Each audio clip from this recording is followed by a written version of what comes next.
Good morning, my sunshines. Good morning. Welcome to Orange Coast Unitarian Universalist Church. My name is Jolina Banez, and I am your worship associate today. I am joined by Reverend Sian Wiltshire, our minister, Jacob Swetland, our director of music ministries, and Danielle Lewis, I believe, is here. Where is she? Is she here today? She's actually on vacation. She's on vacation. So who's our in charge today? What's that? Jacques. Jacques is here to help with the kiddos today. Hi, Jacques. We all welcome you this morning. Whether you have been here 30 years or 10 months, or 10 minutes, and whether you strolled, rolled, zoomed, ran, or danced in, we are glad you have joined us. I want to extend a special welcome to visitors. If you're seeking a spiritual home, we hope that you will find it here. We are a community of many different identities and beliefs. We are bound together not by dogmas, creeds, or fears, but rather a covenant to create a welcoming, inclusive, and loving community. We need not think alike to love alike. In the spirit of building this community, keyword building today. Might be a little bit more about building coming up. Let us acknowledge that our church, let's recognize the many volunteers who have helped put this service together today. Thank you. Roomers, we invite you to silence your cell phones. And Zoomers, we would love it if you could say hello in the chat. As we worship today, let us acknowledge that our church property rests on the sacred ancestral homelands of the Ahachiman and Tongva peoples who seek justice and responsible stewardship. We begin our worship with the lighting of our chalice, and this morning I would like to invite Reverend Sian. She's been with us for 12 years. She enjoys gaming and dogs. She likes to meditate and enjoys spiritual practice. Most of the time, yeah. And let us say together our unison affirmation. Love is the spirit of this church, and service is its law, to dwell together in peace, to seek truth in love, and to help one another. This we affirm together. Yay. Please rise, embody our spirit, and let's sing our opening song. 1, 2, 3.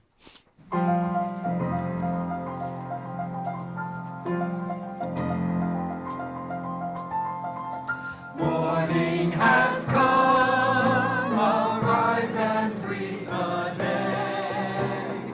Dance with joy and sing a song of gladness. The light of hope here shines upon each face. May it bring faith to guide our journey home.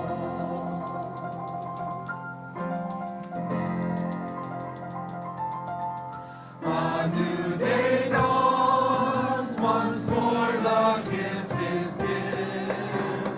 Wonder fills this moment shared together. The light of peace here shines upon each face. May it bring faith to guide our journey home.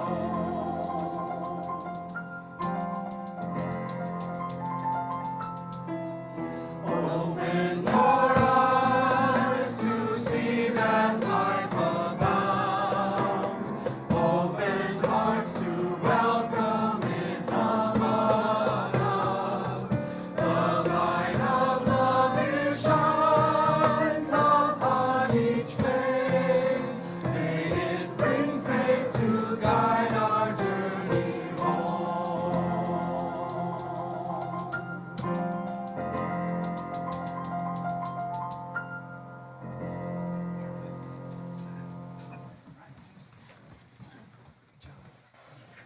This morning I invite you to breathe with me.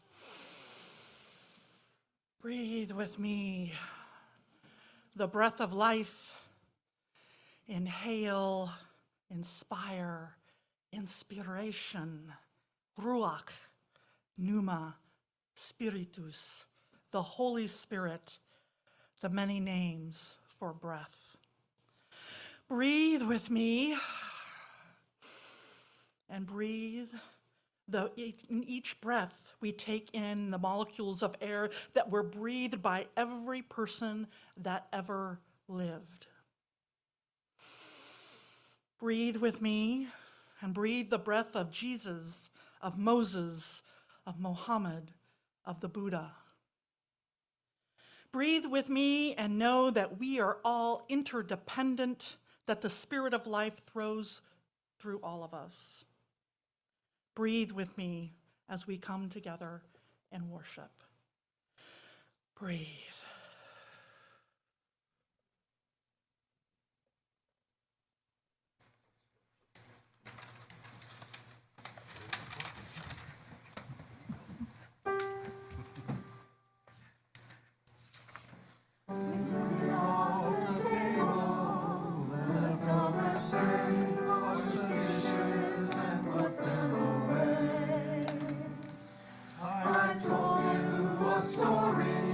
Tucked you inside at the end of your walkabout day.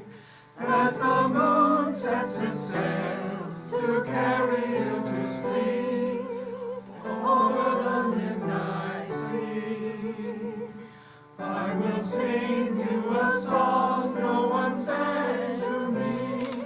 May it keep you good company. Oh, you can be anybody you want to be. You can love whomever you will. You can travel any country where your heart leads, and know that I will love you still. You can live by yourself. You can gather friends around. You can choose one special one, and the only measure of your words and your deeds will be the love you leave behind when you're done. There are girls who grow up strong and bold. There are boys quiet and kind. Some race on ahead, some follow behind, some go in their own way and time. Some women love women, some men love men, some raise children, some never do. You can dream all the day, never reaching the end of everything possible for you. Don't be rattled by names, by taunts, by games, but seek out spirits true. If you give your friends the best part of yourself, they'll give the same back to you. Oh, you can be anybody you want to be. You can love whomever you will. You can travel any country where your heart leads, and know that I will love you still.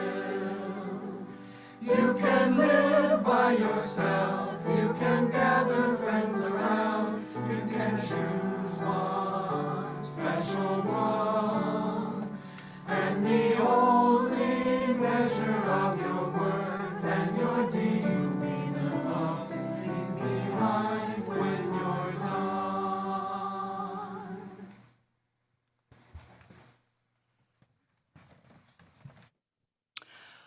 Our story for all ages this morning is about a woman who was both strong and quiet. Most of you know the story of Rosa Parks, but those of you who might not, let me tell it to you. A rather long time ago, in a small town in Alabama, there lived a very kind and thoughtful woman named Rosa Parks. Rosa loved to help people and always believed in fairness. But unfortunately, life was not very fair for Rosa or for others who looked like her. Because you see, there were these rules called segregation laws that said that black people had to sit in the back of buses or use different water fountains or go to different schools. Now, these rules didn't make sense to Rosa or to anybody with, any good love in their heart, but she believed in her heart that everyone should be treated equally. Rosa grew up hearing stories from her grandparents who had actually been slaves when they were very young. They taught her to stand tall and to believe in her own worth, no matter what anyone else said. "You are as good as anyone else, Rosa," her grandfather often told her. "Don't let anyone make you feel small." When Rosa went to school, she read about brave people who stood up against unfairness. She especially loved stories about Harriet Tubman and Sojourner Truth, women who had fought for freedom and justice. Rosa dreamed of being brave like them one day. Years later, Rosa joined a group called the NAACP, which worked to make life fairer for all black people. And she helped others by finding ways to change the unfair rules. But sometimes it felt like the problems were so big, and Rosa wondered if things would ever get better.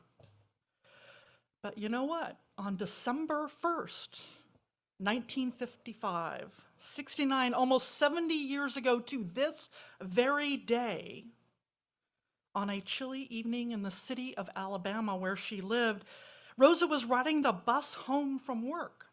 She sat in a middle section of the bus, feeling tired after a long day, and the bus began to fill up, and soon a white man got on. And the bus driver told Rosa and a bunch of other black passengers that they had to stand up and give up their seats to the man.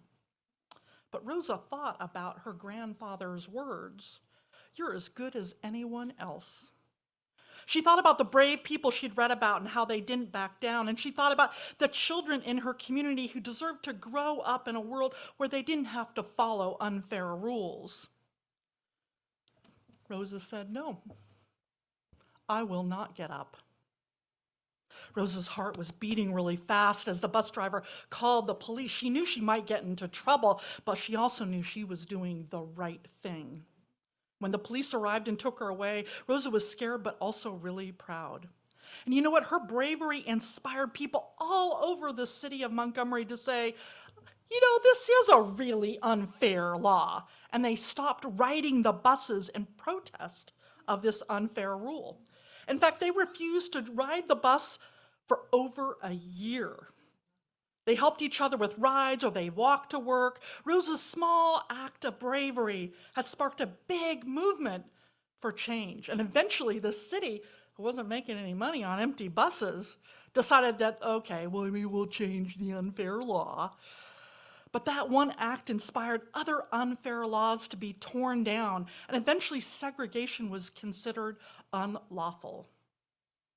Years later, Rosa said that she stayed in her seat that day because she thought of her grandfather, her heroes, and the children who deserved a better future. She said, "I sat down so that others could stand up." And because Rosa had the courage to follow her heart, the world changed for the better. And that's our story for today. I'd like to invite Jacques up here. Actually, we don't have the children's chalice, but we will sing our children out to the religious education classes and the teachers. Hold you in our love as you go. May your heart be at peace as you go. To nurture the spark of your precious life. We hold you in our love as you go. We're going to have fun here. I just want to mention they're going to be making Lego animals. I know anybody, I don't blame you. If you want to, if you'd like to head over there. All right. All right. Our reading today is by Elizabeth Gilbert. Many of you know her for her famous book, Eat, Pray, Love. But she also wrote a book called Big Magic, and she tells a story in this book about how she was inspired to write a story, but how that story then kind of left her. She said, and she wrote this in many interviews, she said, "I had an idea for a novel, and it was to be about a middle-aged spinster from Minnesota who had been working for the same company for 25 years and was quietly in love with her married boss, but she was invisible to him. He gets involved in a very ill-advised scheme down in the Amazon jungle and sends a bunch of money and a person down there, and the money and the person disappear. So then he sends, or the boss sends her down there to figure out what happened, at which point her orderly life is flipped upside down into chaos. And it's also a love story. And I wrote a proposal for this novel. I got a book advance for it. I started working on it. I was doing research for it. And then I got waylaid by some other things that were going on in my life and ended up writing a completely different book. And I left it aside. And when I came back a few years later, I found that the life force energy, for lack of a better term, the spirit of that book was no longer with me. And around at the same time, I met and made friends with the novelist Ann Patchett. And we had this very dynamic and exciting meeting where we admitted that we loved each other's work, and she gave me a big kiss right on the lips. And we became pen pals. We started writing letters to each other. And about a month later, she wrote to me saying that she'd just start working on a book about the Amazon jungle. And I told her, well, that's so strange. I had been working on one too, but it's gone. Then a few months later, we met, and she said to me, tell me about your Amazon book. What was it about? She was about 100 pages into hers. Well, her book? It was a book about a middle-aged spinster from Minnesota who had been working on a company for 25 years and had been quietly in love with her married boss to whom she was invisible, and it was a love story. What? It was exactly the same story. Gilbert continues, I saw this incident as a rare and glittering piece of evidence that all my most outlandish beliefs about creativity might actually be true. That ideas are alive, that ideas do seek the most available human collaborator, that ideas do have a conscious will, that ideas do move from one soul to soul, that ideas will always try to seek the swiftest and most efficient conduit to the earth. I believe that inspiration will always try its best to work with you, but if you're not ready or available, it may indeed choose to leave you and to search for a different human collaborator.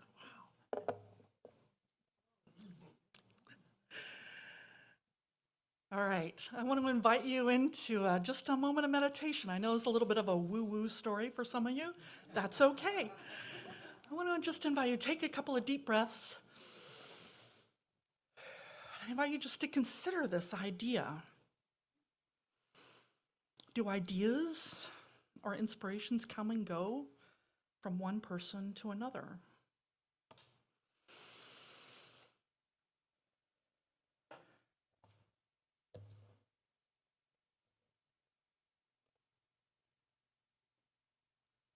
And have you been inspired to do something and then it kind of went away?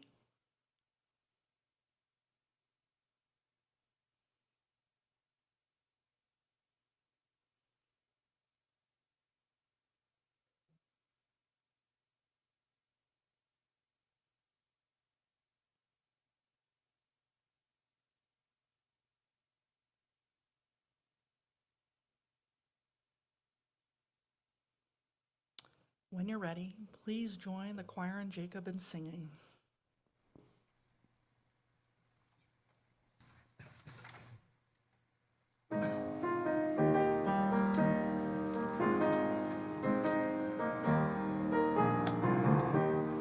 There's a river flowing in my soul.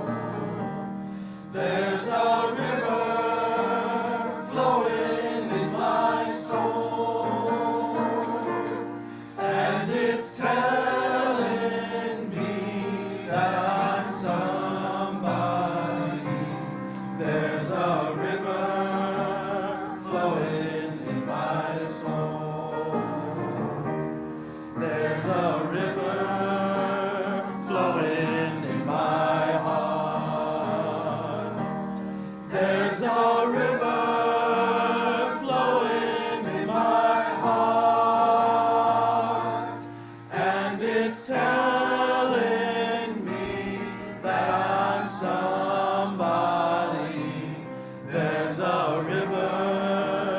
flowing in my heart. There's a river flowing in my mind. There's a river flowing in my mind, and it's telling me that I'm somebody. There's a river flowing in my mind.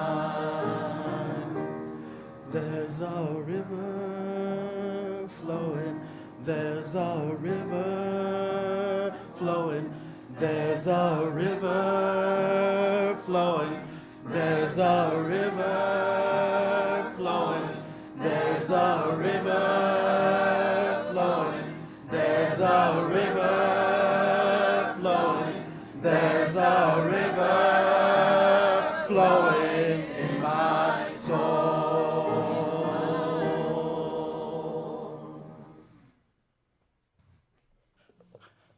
Now, I want to say something about that story. It turns out that, there were a little bit of changes. One was sent in the 1960s, the other was contemporary, a few other things, but the plot was basically the same, which I thought was very interesting. So it just sort of makes you wonder about our ideas and where does inspiration come from? So these are our shared values as Unitarian Universalists: justice, interdependence, generosity, pluralism, equity, and transformation. And of course, notice that love is at the center. It is what binds all of our shared values. We try in our deeds and our relationships to put love at the center of who we are. We try to live them out. And it's not easy, and we do fall short at times, but we keep striving for this because it's an ideal, which is an idea that we have about the world of wanting to make this beloved community. You might ask yourself, well, what inspired these shared values? Where did these come from? Was it maybe in the 19th century when we worked for the abolition of slavery and for women's rights? Lifting up our motto at the time, our motto was freedom, reason, and tolerance. That's right. Freedom, reason, and tolerance. Or maybe it was in the 20th century when we marched at Selma and supported civil rights, and we merged our denomination, creating our 7 principles. Was it in the 21st century when we fought for marriage equality and environmental justice and changed our principles to these shared values, putting love at the center? Was it our justice work that inspired these values, or when we bring casseroles to one another and when we reach out to those who are grieving, when we listen to one another and love when we disagree? Maybe it's when we gather for Thanksgiving, each bringing what they can. When we take in refugees who need help for a bit? Or is it the inspiration that we receive when we lift up our highest ideals every Sunday and take a deep breath to tackle the challenges of the coming weeks, months, and years? All of the above, right? We draw inspiration also from outside of our congregations and what we do, but our world, religions, prophetic people across the ages, ourselves, nature, you name it. We draw our inspiration from many different sources, and we continue to do so because inspiration didn't just happen at one point in history. Inspiration continually happens.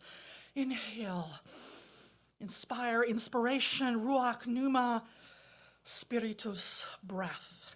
Inspiration is as vital as breath. And if we stop breathing, what happens? Yeah, we die. I think if we stop taking in new inspirations, new spirit, our soul, our spirit, it dies too. Or at the very least, our ideals can die. That's why we try to live out our shared values. But what happens when we don't practice them? Will our shared values, will our ideals, will they leave us? Like Gilbert's story that left her when it wasn't attended to? Will our souls wither away? Well, yeah. I mean, I've seen it happen. Before I was here in seminary, I was working for AT&T Wireless, a big corporation. I was originally just a temp, but when they realized they had this smart, capable, go-getter they hired me, right? Now, I don't say that because I really am anything all that special as a smart, capable go-getter, but really, it's just because it was the first time I ever worked at a large corporation that turns out that in some companies, that's actually kind of unusual.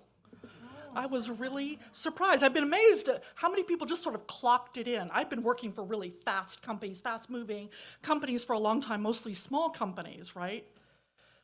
But at AT&T Wireless, there were people who just literally came in, they did their 8:30 to 5, didn't try to do any creative problem solving or throw out any ideas to make things better. And when I showed up at AT&T, they were actually delighted. Wow, here's somebody who actually has some problem-solving ideas. Okay, so that's when I learned why people were just clocking it in. And it had to do with hypocrisy, right? They didn't live out their values. AT&T had these values that they hung on the wall. You've probably seen these posters around. Every time I saw one, I'd sort of chortle, like, really? They talked a lot, but they didn't walk their talk. And don't get me wrong, I had a great boss, and he definitely valued me, and he tried to support me whenever he could. But those who were higher up on the food chain were downright mean to people. I mean, yelling at people. They would yell at their managers, calling them names. I remember one time my boss went to a conference and found a way to save AT&T Wireless millions of dollars. And you know what his boss's response was? Why didn't you know that before? Because I had to go to a conference to learn it, maybe? I don't know. I remember we had this new VP of HR, a really nice guy, came to our department, and then we had the whole department in this big conference room where we're meeting the entire department, and he says, tell me your pain. Tell me what's really bothering you, because what do you struggle with? I really want to help. And there's silence in the room.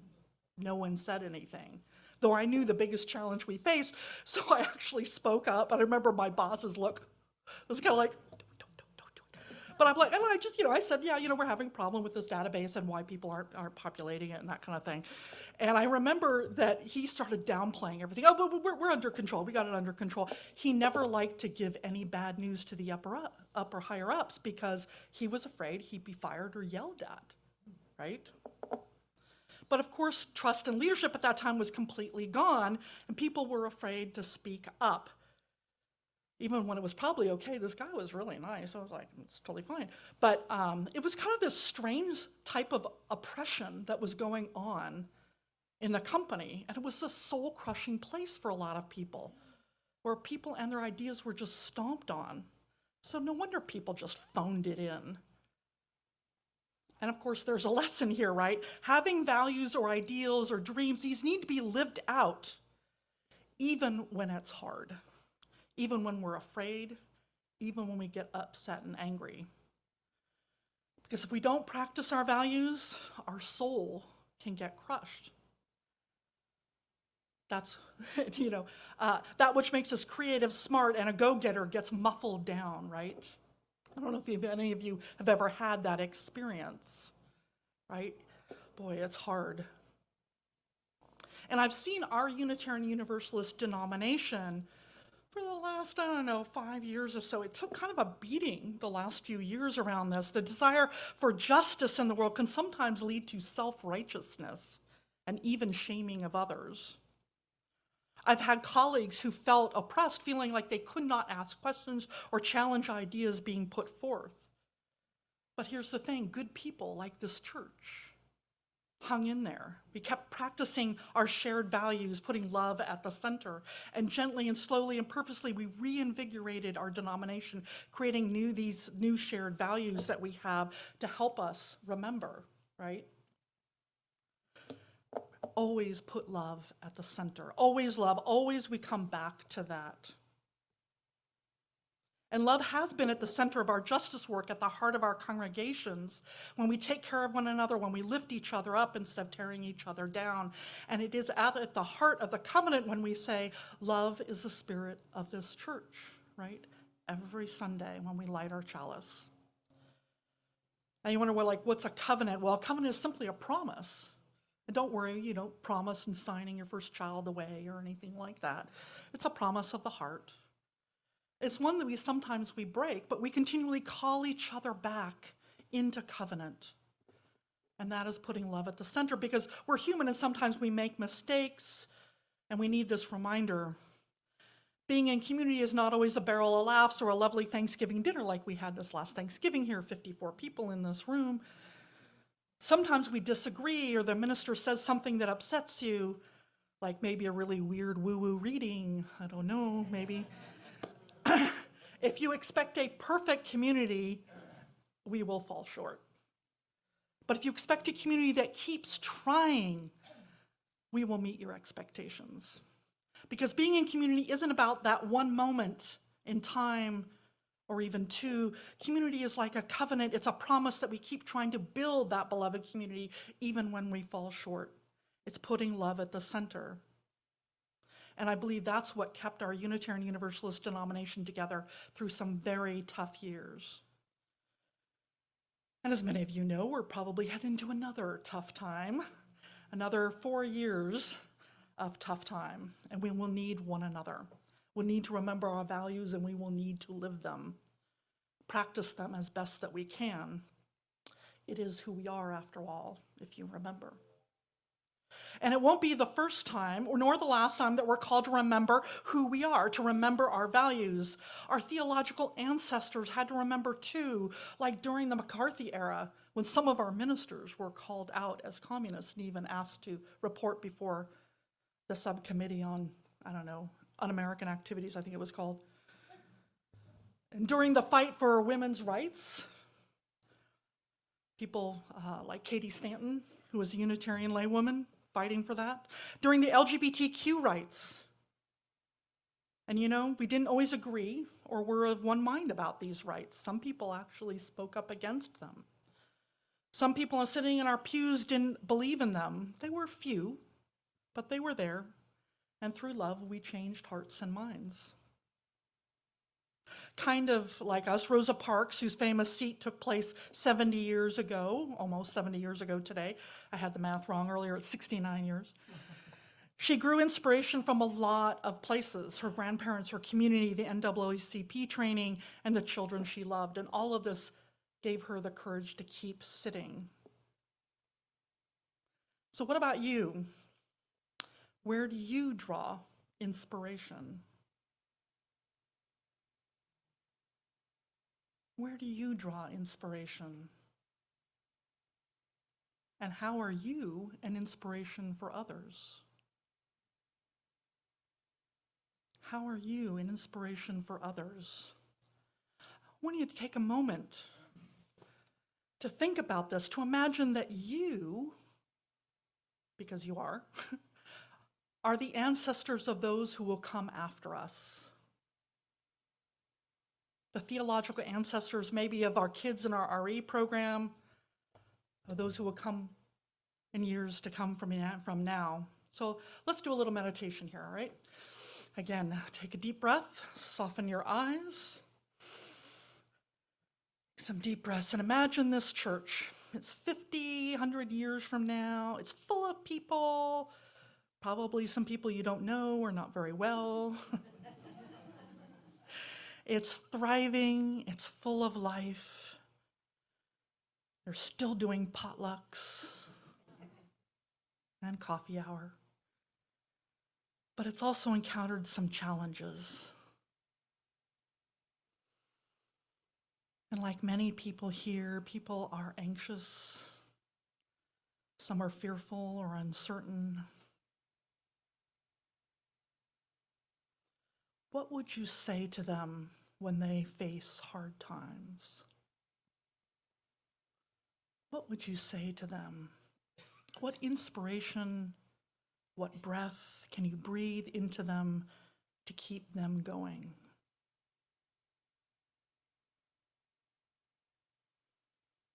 Imagine if you could speak into the future, and what would you tell them?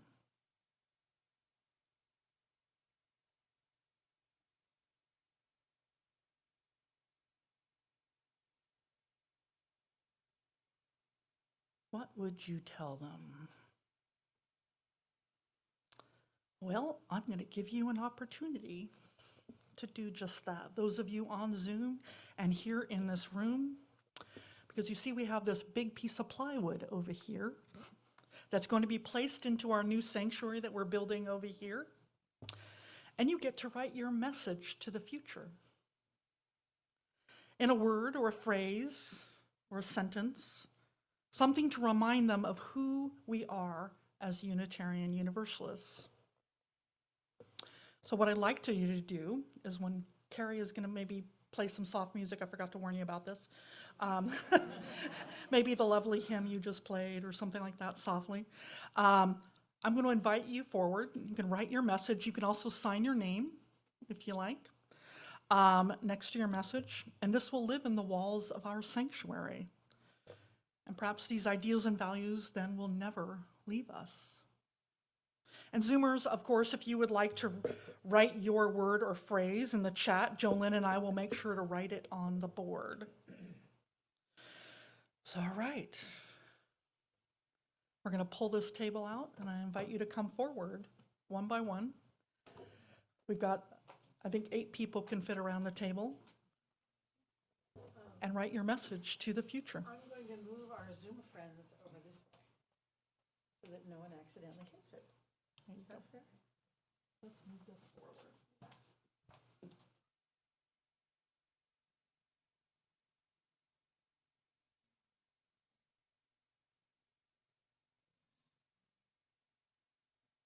Forward.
If you couldn't think of anything, this will be out here hopefully also next Sunday for those who weren't here today. If you didn't want to stand in line or you want to think about it a little bit more, you're welcome to come forward and then write something later as well. Same with you Zoomers. If you're thinking about something, you can always send it to me in email and I'll be happy to add it on there for you. All right, well, we sent our message. This will live in the walls of our church building. This new sanctuary over here has been a dream of this church for a really long time. But it really is more than just a dream, right? It's a testament to the generosity, to justice, to interdependence, and mostly love of this church. It's a belief in its future and the future generations as well. It's a monument to our values and how it will have those values. Now we're going to have them embedded, right, into its very being. We will keep living our values in the world as best we can, no matter what happens. It's the only way to change the world. One person, one church, one city, one state, one nation, one world at a time. Let us sing. Please rise in body or spirit and let's sing our returning song. 1, 2. Touch the earth, reach the sky, walk on shores while spirits fly, over the ocean, over the land, our faith a quest to understand. Touch the earth, reach the sky, children ask the reasons why, in our lives the answers show, and by our love they learn and grow. Touch the earth, reach the sky, all are born and all shall die. Life's the time left in between, to follow a star, to build a dream.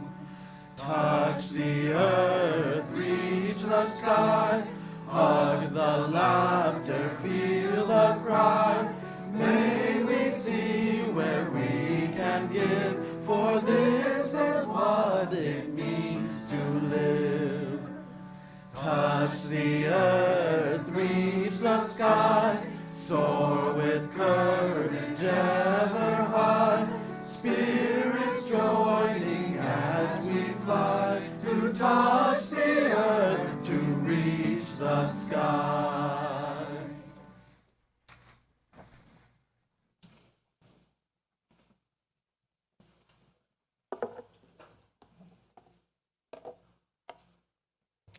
Unitarian Universalist congregations are fully self-supporting, meaning that members and friends raise all the funds for the operating budget, ministries, and programs of the church.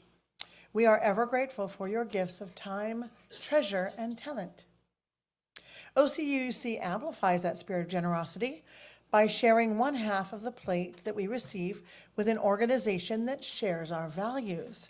This month we are partnering with Share Ourselves. Now, Share Ourselves on their webpage has a little rundown of everything they did last year, and they'll do the same at the end of this year. And in last year, they have a medical facility there, and they served 13,620 patients. They also have a food pantry, and they gave out 94,973 bags of groceries. They also helped the kids, so they gave out 1,249 backpacks. And at this time of year, and let's see that our help can increase this number, 1,161 families were reached over the holidays.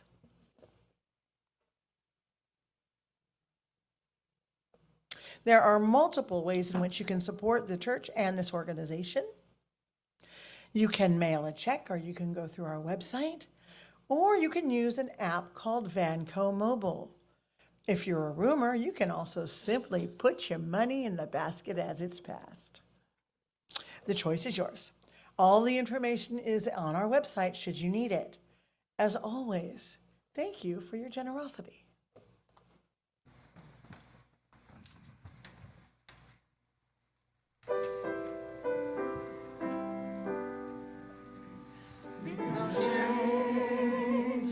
want to see in the world. Be the change you want to see in the world. Be the change you want to see in the world. And change will come to you. Be the voice you want to hear in the world. Be the voice you want to hear in the world. Be the voice you want to hear in the world. And change will come to you. Be the light you want to shine in the world. Be the light you want to shine in the world. Be the light you want to shine in the world. And change will come to you.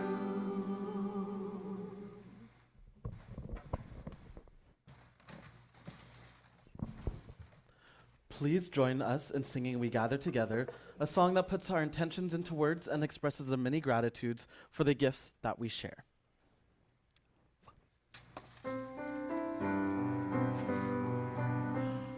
We gather together, we gather as one, for peace, love, and justice for everyone. We give from our hearts to show that we care. We can change lives with what we share.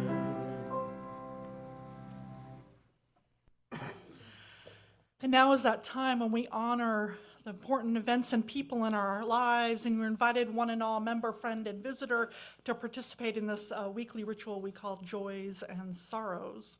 And by the way, if you're a friend or a visitor, you're also welcome to write a lovely message to the future of this church, too. I forgot to mention that. But I'd like to invite Lori Kluge up here. She's one of our pastoral care team members, and she's going to assist us.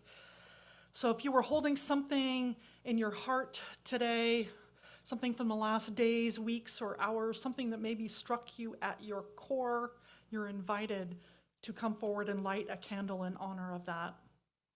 If you're a roomer, you come forward, light a candle. If you're a Zoomer, you can write anything in the chat. For the roomers, there's a piece of paper the ushers have. If you want to raise your hand, you can fill out that piece of paper, and then I'll read those out loud. And then I'll read those from the Zoomers as well. So please come forward, light your candle, and then I will read them out loud.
So we've got two joys and sorrows here that are about the same thing. The first is from Tom and Nancy L., who lit a candle of joys for all the folks who helped set up and clean up our Thanksgiving Day dinner.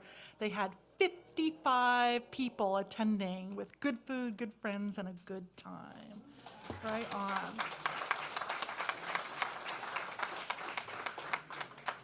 And Simone also said she lit a candle of thankfulness for all the volunteers and guests who participated in a wonderful, delicious Thanksgiving party. And Jordan, though, he lit a candle of sorrow. He said it's for Waya, who is not well. So we hold Waya in our hearts. For those who are online, let's light a candle for Maureen. She has both a joy and a sorrow. The joy is that both of her daughters and their husbands were here for Thanksgiving. And you can imagine the sorrow is that they have gone home. Yeah. And Lee Marie is once again, she's a joy exclamation point. She said, my dearest friend Rosie, who she's known since 1988 at the Saltwater Unitarian Universalist Church in Washington State, is here to be with me during my tests and medical procedures. So we're really happy that Rosie is here. Hi, Rosie. Everybody wave hello to Rosie. There you go. And Lee Marie also would like a candle lit for, she said, sending thoughts for health and healing for herself and her neighbor, Jack Crook. All right. Oh, we've got one more.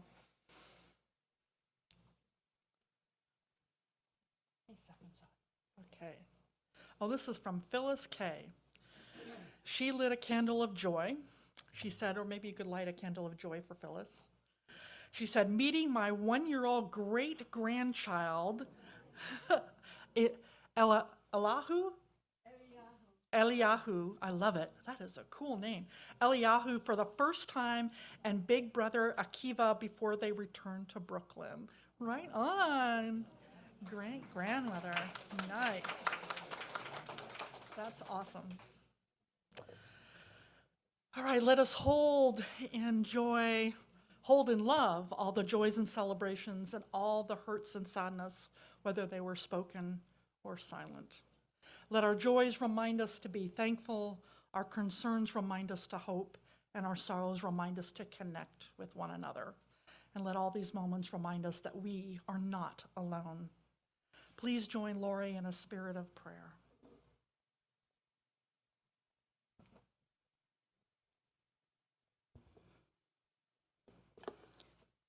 Our prayer today is adapted from Reverend Bill Sinkford, past president of our Unitarian Universalist Association. Spirit of life and love of all nations, there is so much work to do. We have only begun to imagine justice and mercy. Help us hold fast to our vision of what can be. May we see the hope in our history and find the courage and the voice to work for that constant rebirth of freedom and justice. That is our dream. Amen.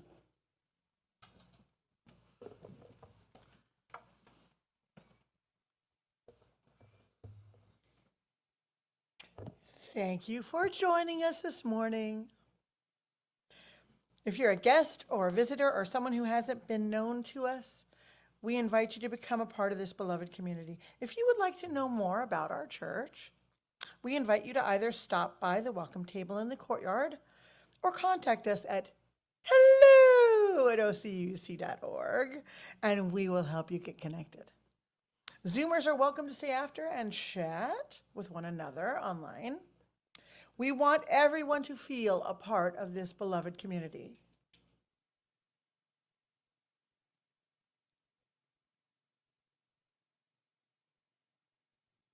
I'm getting hand signals from the back. I'm not quite sure what. Did I forget something? Oh, my goodness, I forgot something, didn't I? My bad. Let us join together as we extinguish our chalice and say together, Extinguish our chalice, but not the light of truth, the warmth of community, or the fire of commitment. These we carry in our hearts until we are together again. You'll have to forgive me, this is my first time doing this.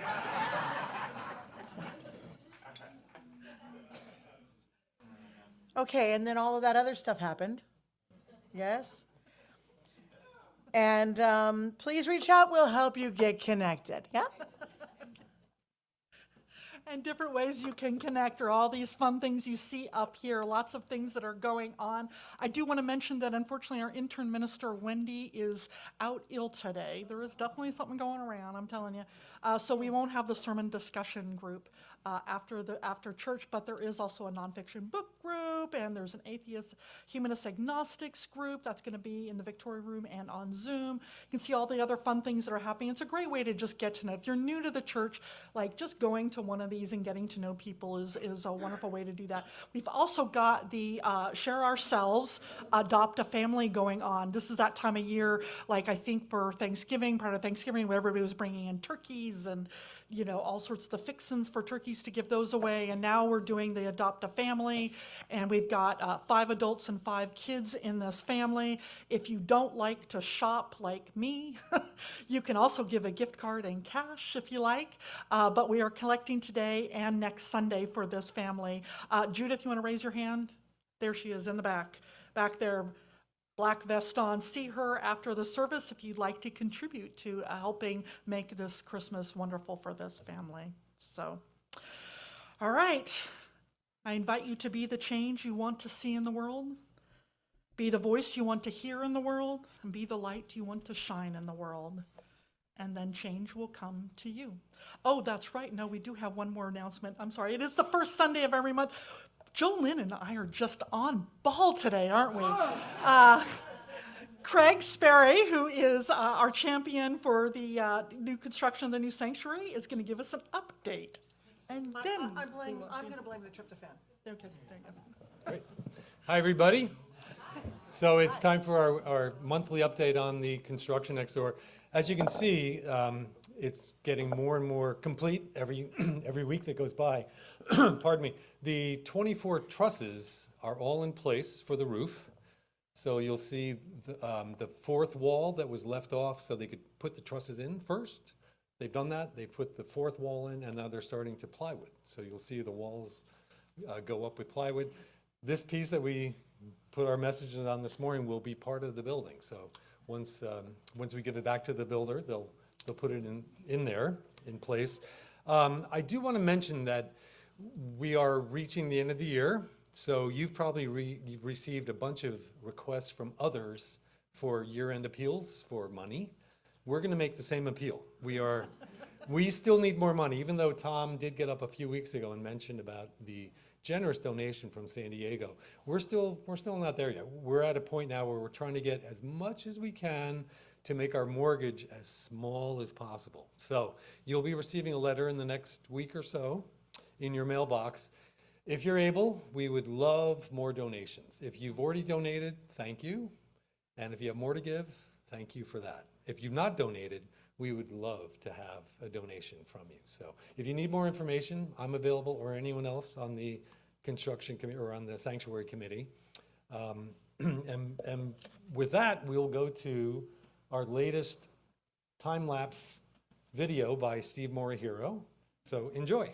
Thank you.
Our wonderful Steve, our hero, did that. All right, let us sing our recessional song. Let us go out and all do our part. Let us go out, bring joy to the heart. Let us go out with indifference destroyed. Let us go out with joy. Let us go out and all do our part. Let us go out, bring joy to the heart. Let us go out with indifference destroyed. Let us go out with joy. Let us go out with joy. Let us go out with joy.